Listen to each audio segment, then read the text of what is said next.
And welcome in to the Blitz podcast. I'm your host today, Mr. Kane Schwartz, and I'm joined by my loving co-host, producer, graphics, putter together. There's definitely a different way I could have said that, but he does it all, Mr. Jaden Kozak.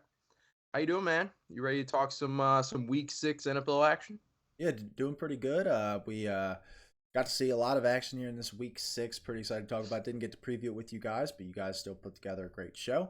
We're gonna try and get some of the bigger takeaways from this week without giving all the games didn't matter. Yeah, yeah, and keep an eye out for a nice little fun episode we got later this week. Do you want me to spoil the content, or do we want to keep that a secret? May not be this week, so let's hold it, but Okay, just keep an eye out. okay, yeah. Keep an eye out for a very. Not only do we have an interesting topic for the podcast in general, which I'll keep under wraps, but keep an eye out. This Dallas Cowboys talk is coming at some point. And we're not going to dive into it right now. I was about to fist fight you on the phone earlier. Like, we talked about it in length before the podcast. So I'm excited to talk about that at some point because I got blown up for my Giants take. So it's only right that you get blown up for your Cowboys take. All depends on how the game goes tonight, though. So we'll watch that as of this recording. It's Monday Night Football going on right now. A lot of sports going on right now. Baseball is in the heat of it. But we're looking forward to recapping Week 6 action, taking some takeaways from this past week, and seeing what kind of stuff carries into Week 7. So without further ado, man, let's dive right into it. And I'll let you go ahead and take it away for your first takeaway from Week 6. Yeah, I mean, I think we're getting to the point now where we can start talking about this Lions team as a Super Bowl team. And that is obviously my first takeaway here is that the Lions are a legit Super Bowl threat now. And we haven't been able to say that since our parents have been alive. At Maybe, least. yeah. Like, I mean, I have some loving memories of Calvin Johnson and Matthew Stafford, but were they a good football team? no, they No. had a playoff appearance here and there, but they've JFK has missed one Lions playoff win. Like this is where we're at here. But this team, man, like I can't say that I expected this. I had them somewhere in the teens, but they're balling out right now, and I just want to first touch on Jared Goff, man. And I think this all comes back to him. This is a guy that a lot of people had as a mid-tier, you know, outside of the superstars with the Kirk Cousins, with the Dak Prescotts, that kind of quarterback heading into the season, and he's continues to prove that he's not that guy. Like, he was a number one overall pick, had a slow start, then was able to build himself up and kind of got labeled as only being able to work with McVay. And now you're seeing it in Detroit as well. He's got an excellent play caller here, which helps a good bit, but he's being able to create a little bit more out of structure, go move through your reads and stuff like that. He's also always had the arm talent, always had the arm strength. He's got a good enough arm, and he's playing like one of the best quarterbacks in the NFL right now. I mean, he doesn't get thrown in that conversation when we start talking about it because of what the Dolphins are doing with Tua and Mahomes and those types of guys. But Jared Goff is a legitimate MVP candidate right now, especially with the Lions' current record. Like, this offense is fourth in the NFL in points per game, fourth in yards per game. They're towards the top in EPA per play as well. And that's just one phase of it. The running game for this offense has also been fantastic. A lot of people, myself included, wanted to see more of Jahmyr Gibbs, but David I will Montgomery. take my flowers, by the way, on David Montgomery. I think it's about time that I did that. Go ahead. Uh, he was the guy. Like, I'm not saying that he was the guy before the season, but I was like, hey, like, despite how he's been looking in that first game that we watched, I remember I was in the airport when I was sending you guys texts, but it's like he's a great between the tackles back. He's a guy that is going to get hit 3 or 4 times in a single run, and it doesn't really matter. Jahmyr Gibbs just isn't that guy. You need that change of pace. That's all I was saying. And David Montgomery ended up being a lot better than I thought he was going to be. Yeah. But I was in the camp that he is good rather than bad. So, Yeah, I don't continue. think anybody saw this coming from David Montgomery. Like the level of Absolutely. play that he's been able to put together. Now, unfortunately, he does get an injury in Sunday's game. I think it was a rib cartilage injury, and Dan Campbell did say that he may miss some time with that. The amount of time, not entirely sure, but I don't even know like how much worse this offense gets if it's like Craig Reynolds or somebody like that, or if it is Jahmyr Gibbs getting that full workload. Who really knows? Because this offensive line, another phase of this offense, this is the number 4 ranked offensive line in the NFL right now. That's why David Montgomery is able to be so productive, and just overall, it's a very, very good offense. We're starting to see Jameis It's why Jared Winston. Goff is able to Yeah, be so productive. he's able to The whole stay offense. clean. And then you look on the defensive side of the ball, and this was honestly the bigger shocker. Like, I thought that this Lions offense would be pretty good, especially with the play calling and the weapons that they have. Dude, their defense is so much better than I thought it was. You want to talk about a single side of the ball that I am most surprised by for a singular team? I think in the entire NFL, it's this Lions defense, man. Like, even with the improvements that they made, like they added Cam Sutton, they added Chauncey Gardner-Johnson, they did add Emmanuel Mosley. He's already injured, but they're able to get so much pressure. I mean, if you watch that Tampa Bay game, it felt like every single time that the Bucs had the ball, Baker Mayfield had to get it out within 2 to 3 seconds. Like, he had to go every time. Yep. Because they're sending so much pressure. They're able to get so many clean rushers. And for a while, it did kind of feel like it was, or at least last year, it felt like it was Aiden Hutchinson and everybody else. And now these guys are starting to contribute, as well as Aiden Hutchinson taking that next step into not that elite Myles Garrett, Nick Bosa, Michael Parsons, TJ Watt, Max Crosby tier, but he's definitely, I think, in that tier 2 of edge rushers with guys like Joey Bosa, Rashawn Gary, Trey Hendrickson. I think he's firmly put himself into that, and we're only in game, 24, 25 of his career. He can continue to make strides and potentially get into that tier 1 of edge rusher one day. Hell, at the rate that he's going, we could be seeing it very soon with the way that he's playing. So that's the other part of it, but just overall, and I really want to hammer home the Goff point. I know that was what I started with, but he is the difference in why we think of this as being like, this is a sneaky playoff team. They could win this division.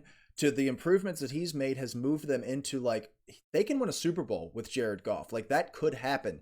And this point gets solidified by the fact that both the Eagles and 49ers lost this past Sunday. The Lions' only loss on the season is an overtime loss to the Seattle Seahawks, in which they didn't get to have the football in overtime. So we could have been talking about coin flip goes a different way. We could be talking about the only 6-0 team in the NFL right now is in Detroit. Point. So I cannot believe that this is like my main takeaway from week 6. Nonetheless, like, the fact that they're this good this early blows my mind, but Lions are a legit Super Bowl contender. Yeah, I mean, I can't add much more to that than you already glowingly said. I mean, this Lions team is legit, especially in the NFC. I mean, you mentioned the top dogs in the NFC both going down this past week, and the Lions look to be that it team right now. And it becomes such an interesting discussion because if this is a Super Bowl team, if you're standing on that mark, then Jared Goff should be paid like a quarterback that can get to the Super Bowl. And that's going to be the big question coming up here because they're already in contract negotiations. So it's obvious that you pay Jared Goff now, but is he that guy that's going to stay consistent? I think he will because this offensive line. I think this offensive line drives this whole team. I think that's what they focused on first when Dan Campbell came in and they restarted the whole rebuild. I mean, you got Sewell coming in. That was your first draft pick that you made in this rebuild of the Lions. So I think you set the tone there. You got Frank Ragnow there. You got a great collection of offensive linemen that is arguably the best in the league. I mean, I know they rank out as third, but do you think there is a better offensive line in the league? Especially with Lane Johnson possibly. I was about to say that's the variable is if Lane Johnson is healthy, I still think the Eagles take the cake in that department. But the Lions offensive line, you can make an argument for them to be that number 1 for sure. And like just one more thing about Goff, like we walked into this offseason looking at that pick that they had from the LA Rams from the Matthew Stafford trade, and we're like, dude, if they can go up a couple spots here, they can go get an Anthony Richardson to go sit behind Jared Goff for the next few years. We were excited about Hendon Hooker. I know, like, for dynasty leagues and stuff, everybody was like, oh, well, they're going to get Hendon Hooker. Hendon Hooker's going to start next year, 2 years, whatever. The year before, what if the Lions take Malik Willis at number 2 instead of Aiden Hutchinson or something like that, or even at 32 where they had the last pick in the first round from that Rams trade? Talking about a quarterback there, I think all of those conversations are done. Like, I think Hendon Hooker I didn't really like that pick. I mean, I get the process, but like he's only a couple years younger than Jared Goff.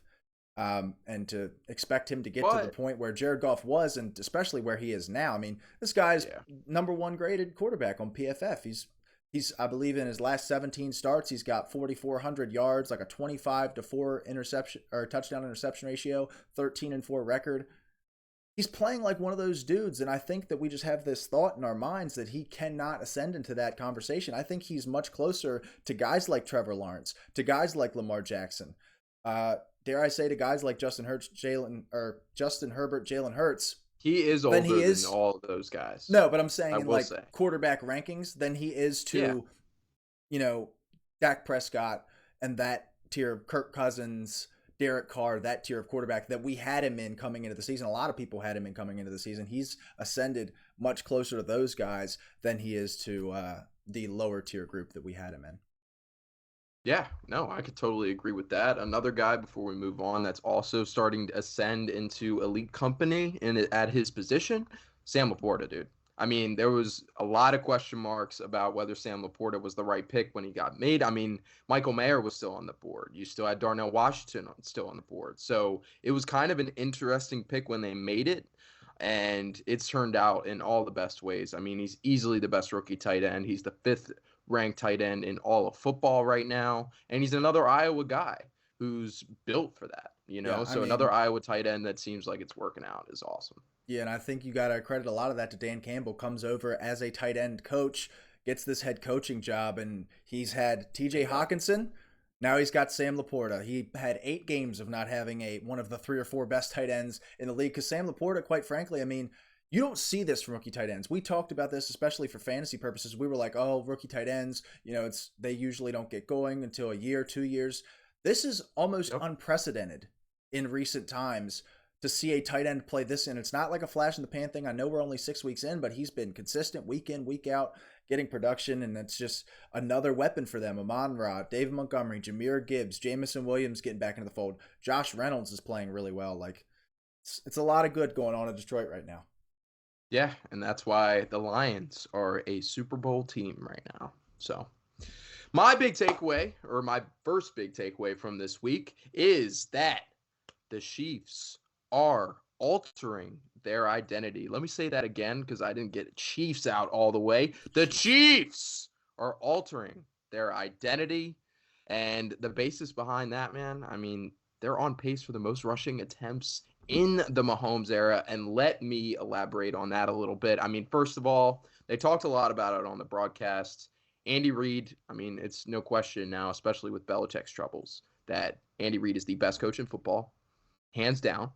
And he's probably the best coach in football for the past 10 years, if you want to take out Belichick out of the equation, which is not fair because he's had Super Bowl rings during that time. But anyway, Andy Reid is the best coach in the NFL, and he's the king of making adjustments. And I've fallen victim in the past of saying that the Chiefs are not the Chiefs because they don't look the same.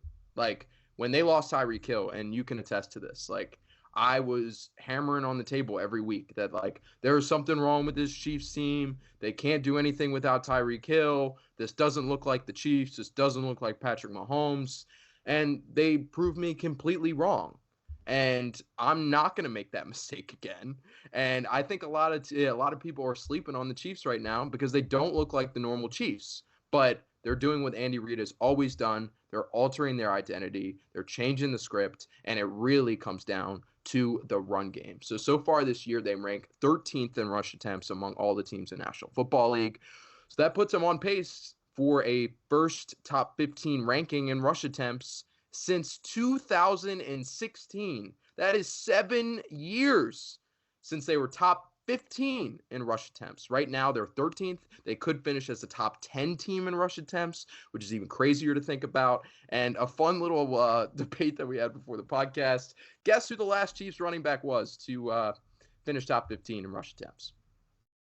Spencer Ware, who was a fun little waiver wire pickup in 2016 on that 2016 Chiefs team. There was Jeremy Maclin. So that'll put things into perspective as to how long ago it was since Andy Reid ran a Chiefs team like that. And I think that we could start talking about maybe this is the best running back that I wouldn't put Pacheco into the same conversation as a Shady McCoy, but maybe Isaiah Pacheco is the best running back that he's had since LaShawn McCoy. I think that there is certainly a Kareem Hunt argument.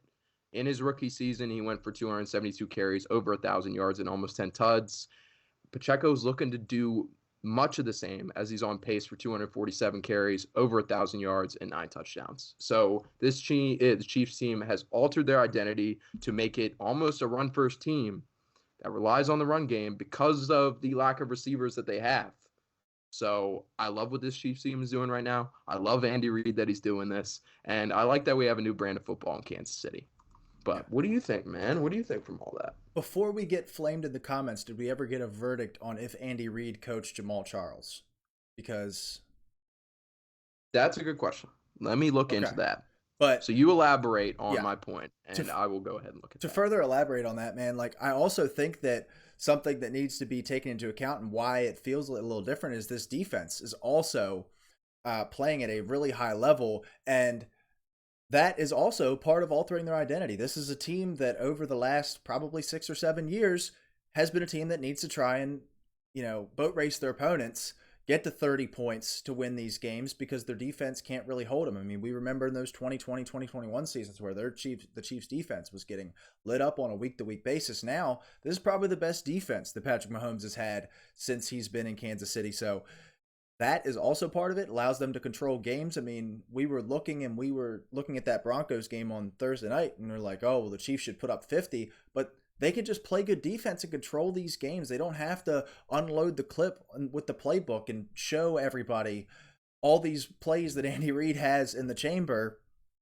against the Broncos on Thursday Night Football when all these teams are going to be watching. Like, that's very important, is to kind of keep those plays close to the vest for when you're playing the Bills, when you're playing the Dolphins in 2 weeks. Like, that matters. And the fact that they're able to effectively run the ball is just something that they haven't had in quite a few years here. Yeah, no, that's for sure. To avoid the flaming in the comments, he did have Jamal Charles for 2 years in Kansas City, his first 2 years as head coach. So if you want to count that, go ahead. It's kind of hard to make an impact in your first 2 years as a head coach in this league. But he did have Jamal Charles. He was on the back end of his career, 27, 28. So it wasn't prime Jamal Charles. So Pacheco could still be the best running back since a prime LaShawn McCoy. So yeah, and I've always had this weird affinity for him because he runs like he's trying to murder the turf. Angry at the ground. Yeah, that. Yeah, that. I don't remember the last time I saw that running style because a lot of guys with dreads, Jamal Charles included. Granted, Jamal Charles is actually a speed freak, but guys with dreads tend to think that they're and Jamal Charles in his prime is much better than Pacheco. Yes. Let me get that off because I don't want to get flamed. I'm probably already going to get flamed. Yeah, and Kareem Hunt at his the peak of Kareem Hunt probably better, but Isaiah Pacheco, the best running back the Chiefs have had since Jamal Charles that didn't kick somebody. So that's probably the take that we're going to roll with. But yeah, they're running the ball much more effectively. They're, I believe, 13th in EPA per play as running, and then they're 12th in yards per game running. So this is not something that they've had, and this takes a lot of pressure off of Patrick Mahomes. I think, like you said a little bit, it is due to the lack of receiving weapons that they have here. I don't think he trusts really anybody quite yet that's not Travis Kelce to throw the ball to. However, they need to get that going because I don't know if you're going to be able to rely on the run all the time when you're playing teams like Cleveland, teams like, hell, we saw it on Sunday Night Football a couple weeks ago. Couldn't really establish the run against the Jets outside of a few big runs. When you're playing these really good teams, you're going to have to score points, especially in an AFC with the Dolphins, with the Bills, with the Bengals when they get healthy. You can't do the clock control stuff all the time. So maybe this is covering up for the passing offense a little bit, but it's definitely a good thing to establish this early in the season. Absolutely. Can't agree more. Last thing I'll mention is that while these tackles have been the highlight of a lot of hilarious clips that we've seen on Twitter, the Chiefs tackles have been terrible so far this year. This interior line, led by Creed Humphrey, is great. and Pacheco can definitely run behind that line. So that's going to be consistent throughout the entire season. So I'm looking forward to seeing how the rest of the season plays out for the Kansas City Chiefs. But all right. So our third overall takeaway from Week 6 NFL action, and your second overall takeaway is... I'm starting to think that Mike McDaniel might be the best play caller in the NFL. Like, listen, Andy Reid, Bill Belichick, Mike Tomlin, Kyle Shanahan, those guys are fantastic coaches. Two of those guys call their plays on offense. And Mike McDaniel is a disciple of Kyle Shanahan, as we all know, has been well publicized at this point.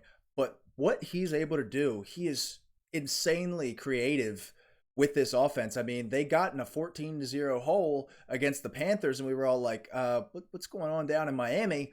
They score 35 unanswered.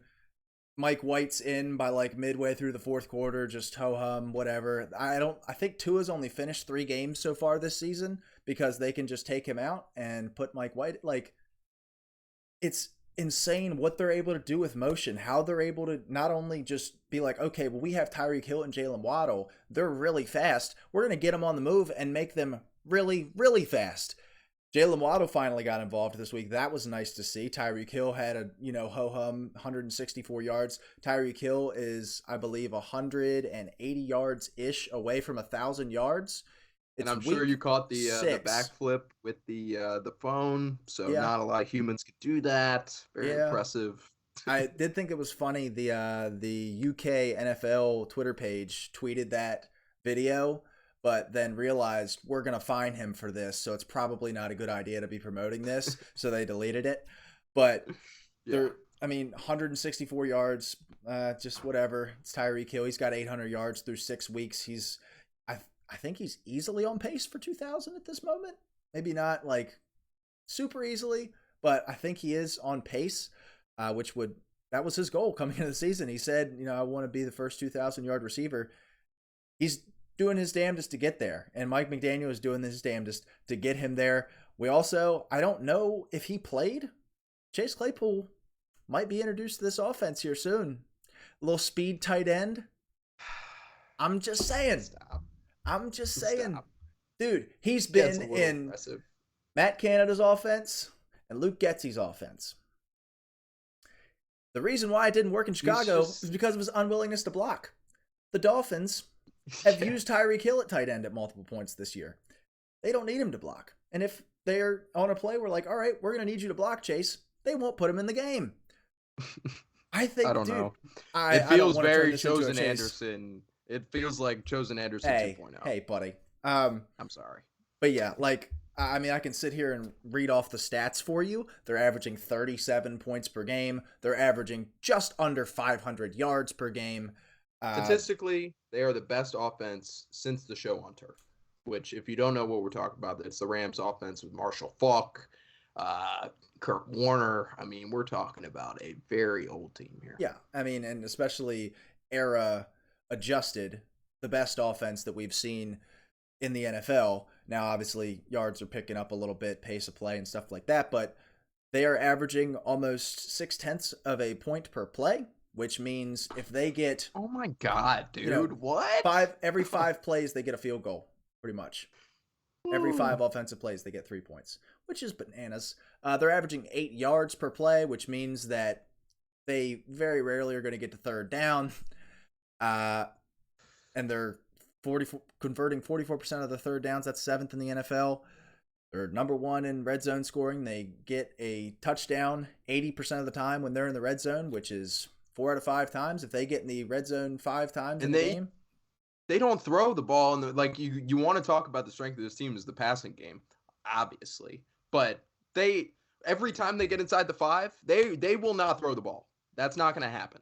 That's it. They are going to run it in, and I know this as a frustrated fantasy owner, but they can still cook that way. That they're doing just fine. And we did have news that Devon Achane is going to miss some time. I believe he got placed on the IR last week. All respect. Yeah, who cares? All respect to Achane. Who cares, man? They put Mostert in. He does the same thing. They're getting 6.5 yards per run. They're getting 2.5 rushing touchdowns per game. I can just sit here and do the 181 rushing yards per game for a team that's predicated on. Oh my god, it's insane. I cannot stress enough how crazy this is. And back to the actual point of Mike McDaniel here is the way that he's using motion to make all of this happen, and he's creating these running lanes for these guys that are so fast. Mostert and A-Chain is a 5 or 6 years younger version of Raheem Mostert, except he's got like really good contact balance too. Which I think A-Chain is better than a younger version of Raheem Mostert. Well, like I'm saying, okay, Raheem Mostert, but like the speed element of it, and Mostert. I get it. Okay, because there's been hundreds of track stars to come into the NFL, but A-Chain actually able to take hits a little bit and still be one of the fastest players on the planet. Like that's what makes him special, and that's what allows Mike McDaniel. I guess this is saying his job's a little easy.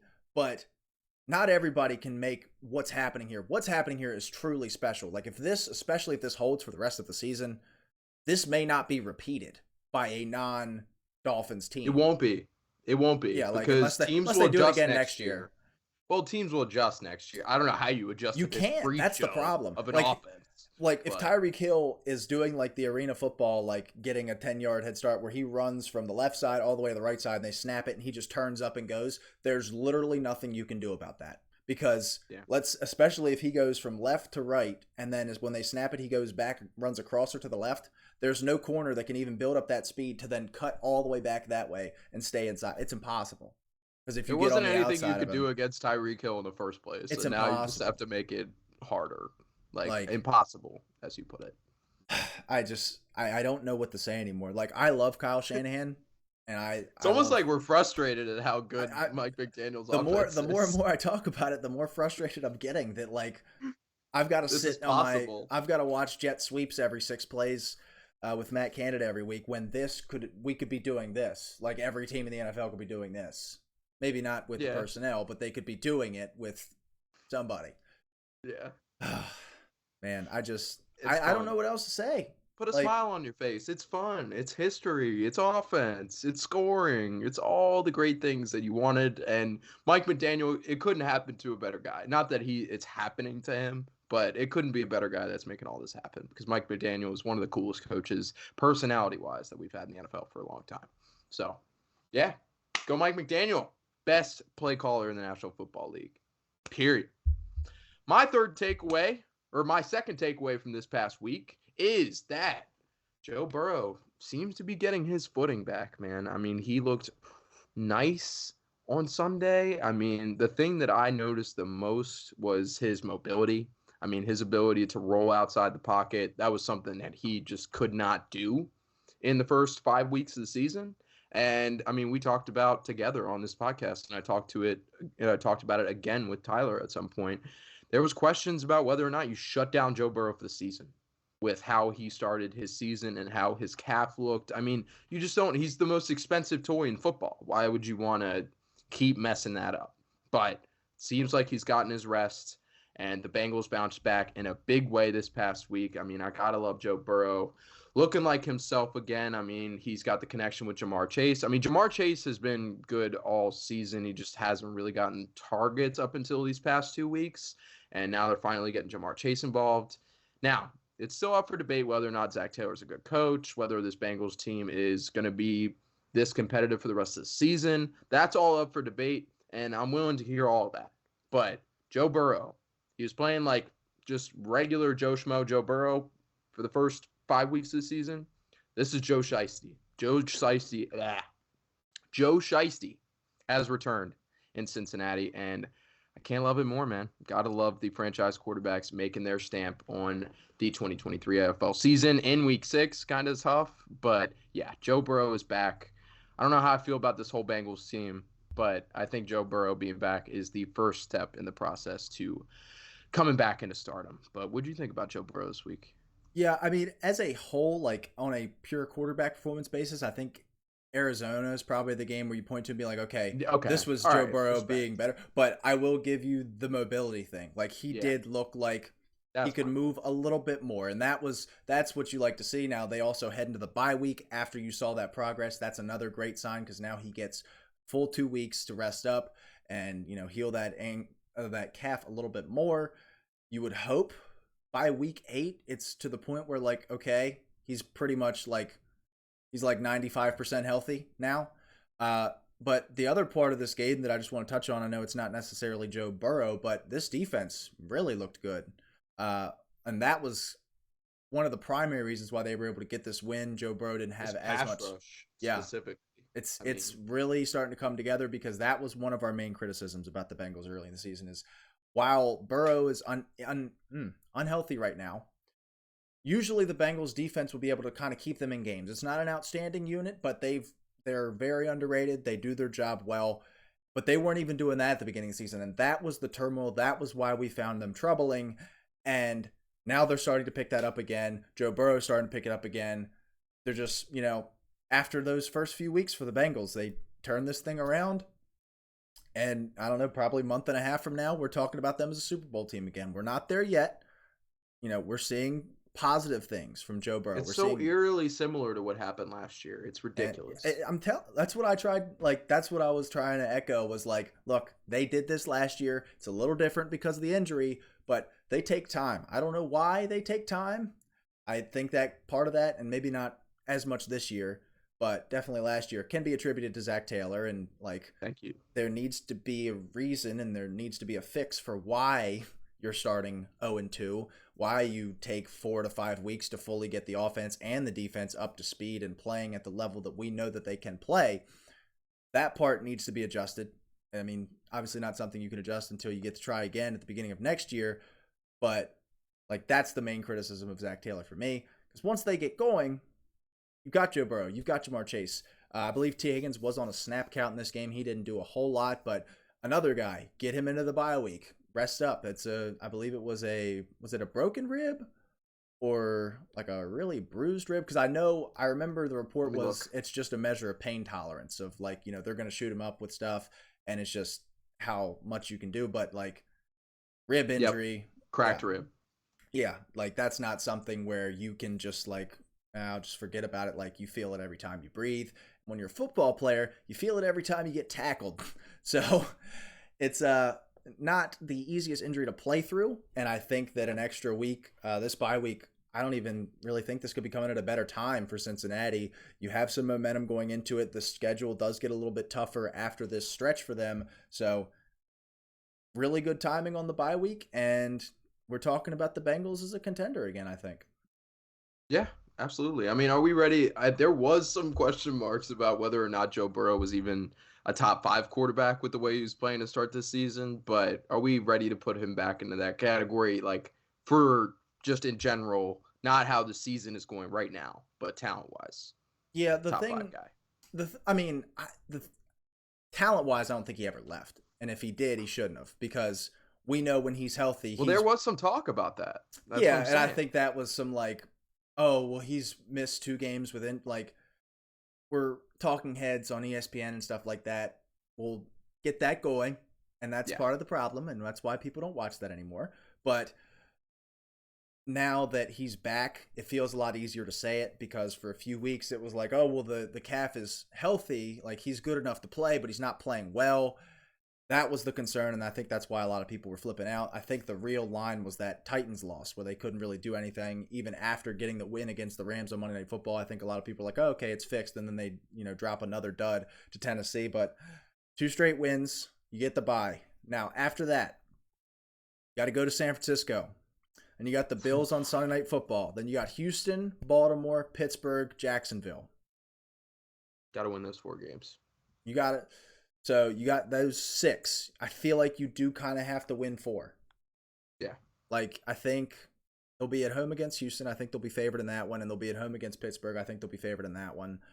So you got to split at San Francisco, at home for Buffalo, at Baltimore, at Jacksonville. While Joe Shiesty might be back, like that's my whole takeaway from this thing, that he looks like you said, the mobility thing. But like this Bengals team still has serious problems. I think. Like, they didn't beat the Seahawks handedly on Sunday. Seahawks are a good team. Like, the Seahawks are not a bad team.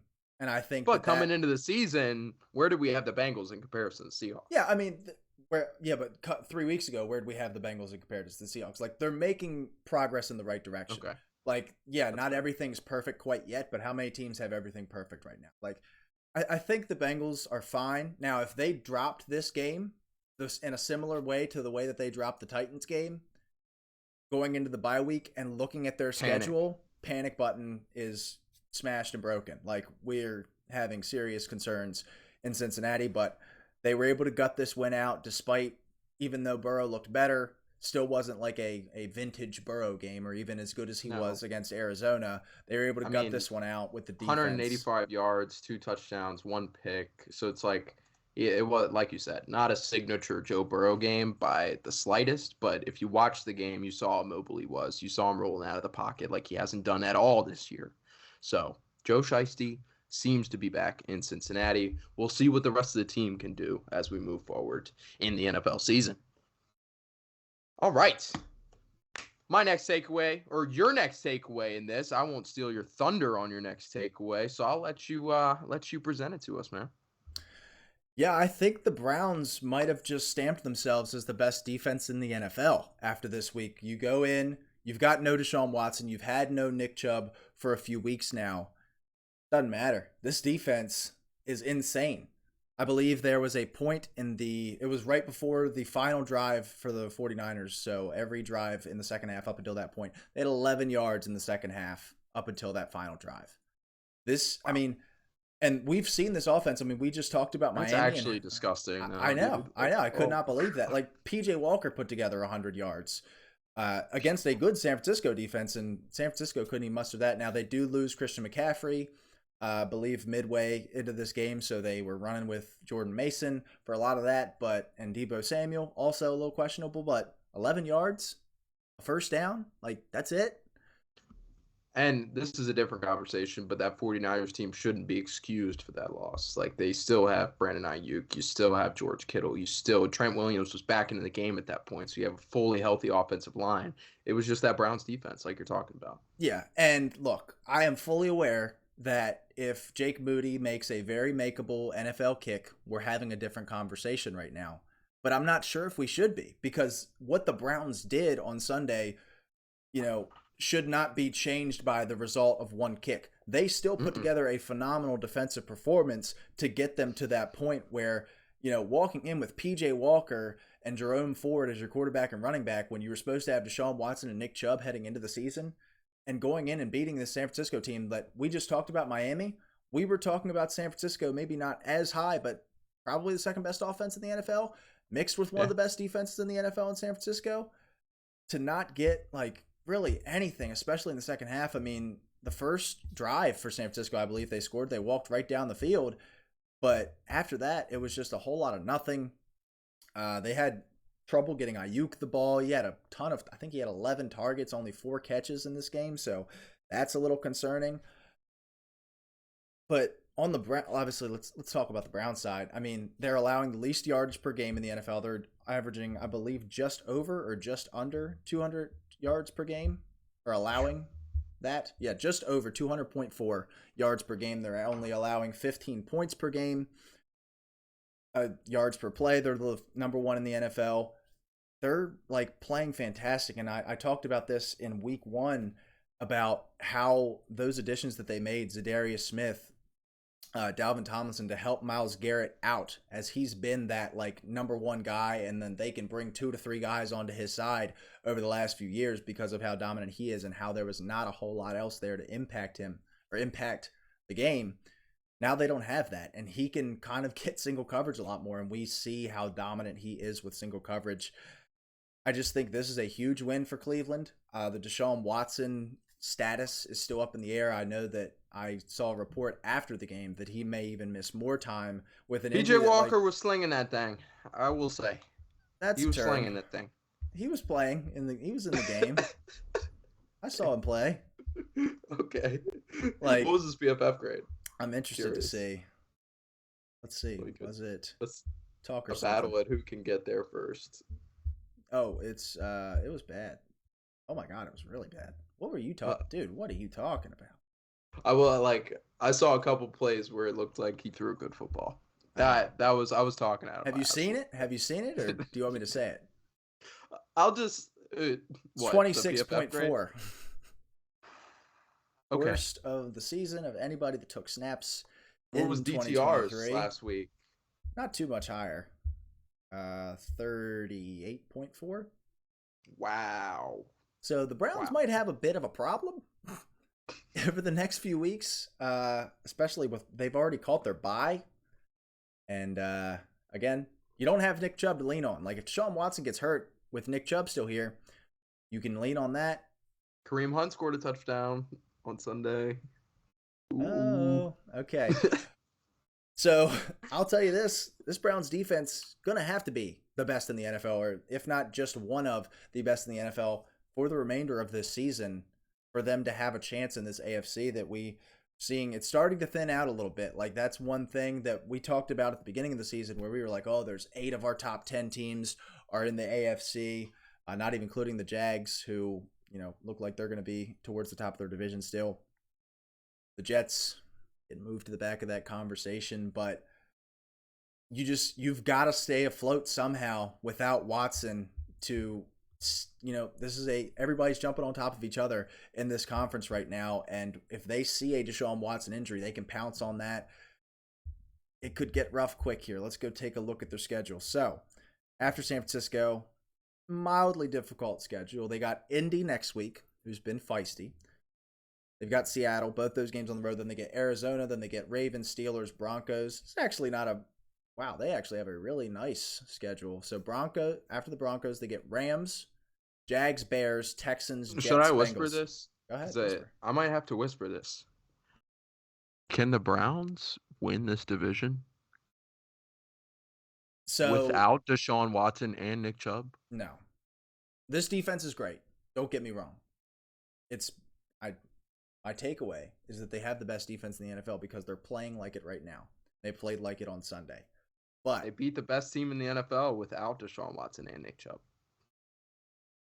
they also got outscored 27-3 2 weeks ago without Deshaun Watson, or maybe with Deshaun Watson. No, DTR. Yeah, that was DTR. That was the DTR week. Without Deshaun Watson and Nick Chubb by the team in this division that I think they're leading the division right now, probably the division favorite. So I think it's going to be more of a wild card situation. Again, this is all dependent on Deshaun Watson's health. If he comes back next week, we're talking about, yes, they definitely could with this defense. The run game hasn't been abysmal with Jerome Ford. It just hasn't been as dominant without Nick Chubb. But if you take the passing game away from that, I mean, at the end of the day, the Browns offense only scored, 12 points?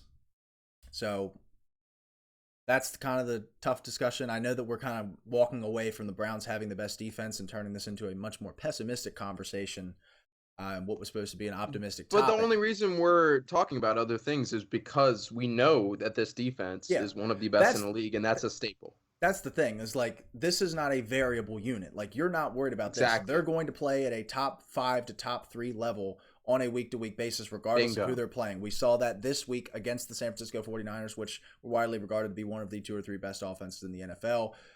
Could have just been having an off day, but I really think the Browns were able to not crack a code per se, but get pressure on Brock Purdy, put Myles Garrett on the side that Trent Williams isn't on, and you should be fine.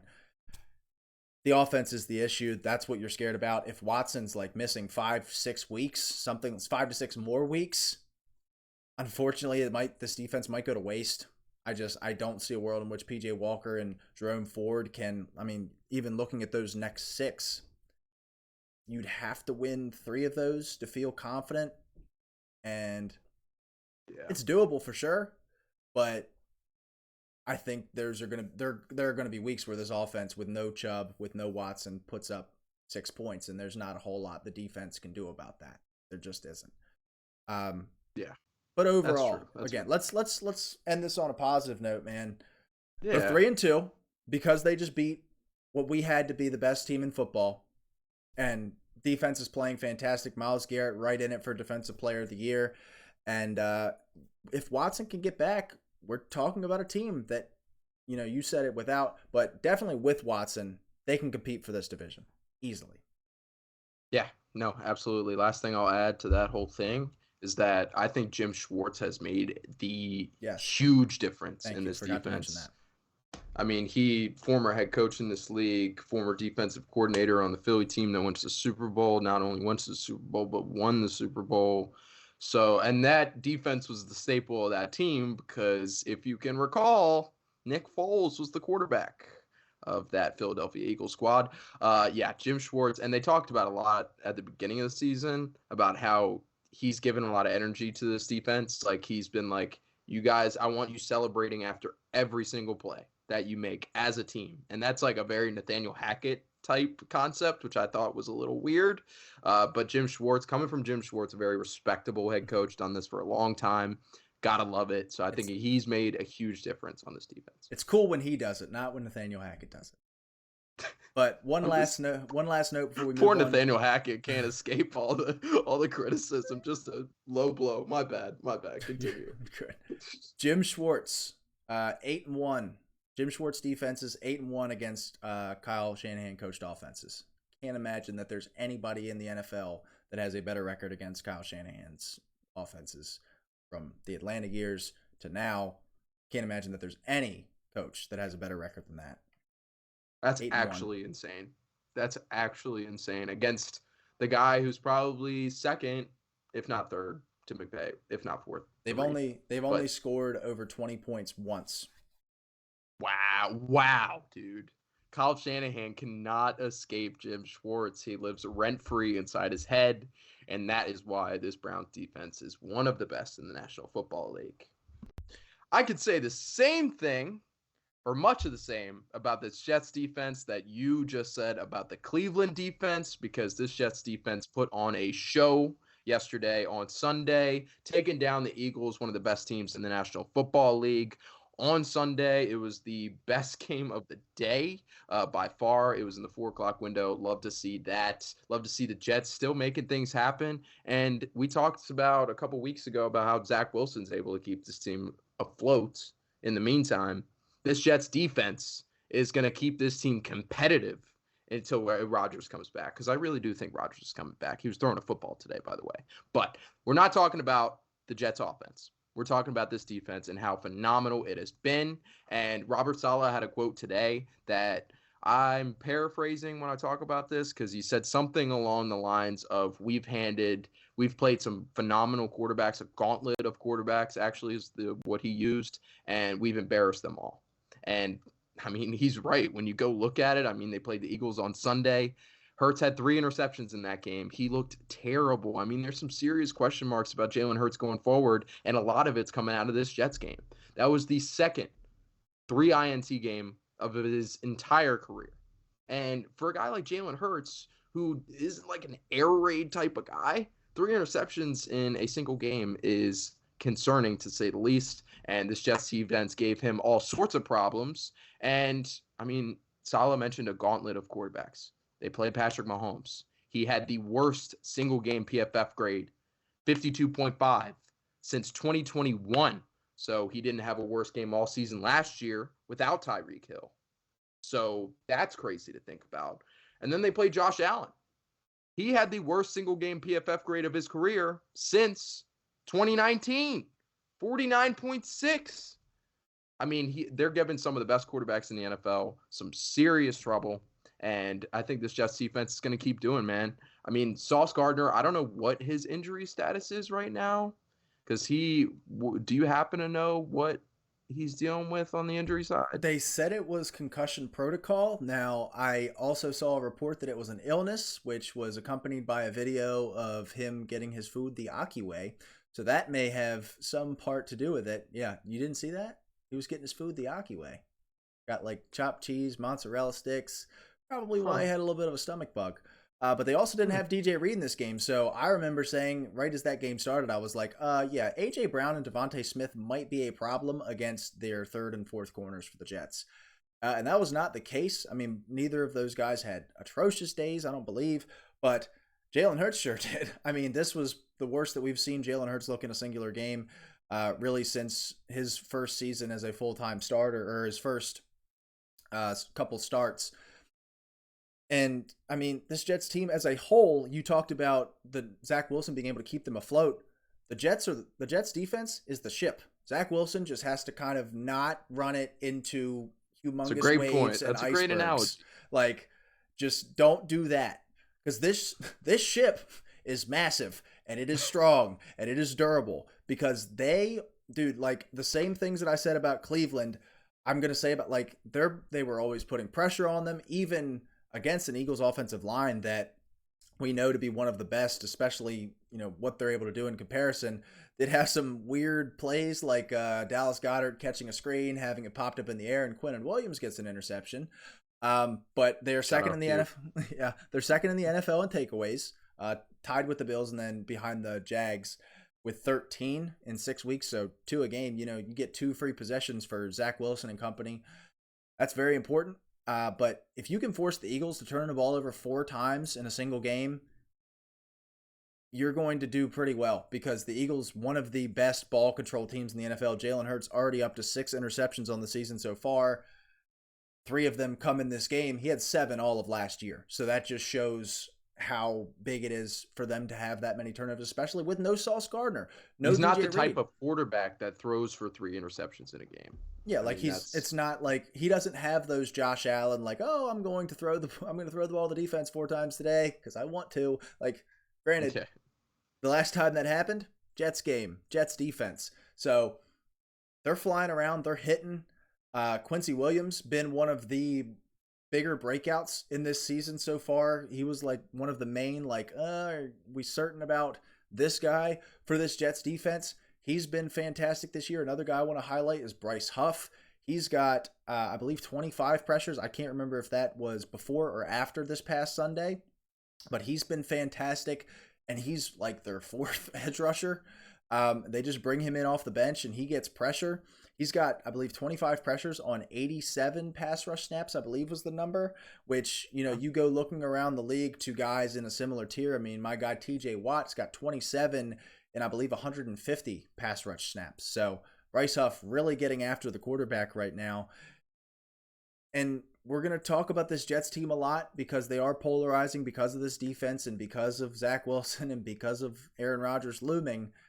But the reason why we're still talking about them and the reason why they're still relevant is because of this group. Yeah, absolutely. I mean, you mentioned Quinnen Williams a little bit, but he's obviously the star of this defense. I mean, there's no question about it. But you mentioned Quincy Williams. He's been phenomenal. And C.J. Mosley is having a bounce-back campaign. Like, because C.J. Mosley was starting to be, like, he was one of the best linebackers in the National Football League, when he was with Baltimore, obviously. I don't remember how long ago that was, but it feels like a while. And it seemed like C.J. Mosley went to New York to die. And he's the 3rd-ranked PFF linebacker overall in the National Football League. So got to love that. And I mentioned before the season, Jermaine Johnson would get some play this year.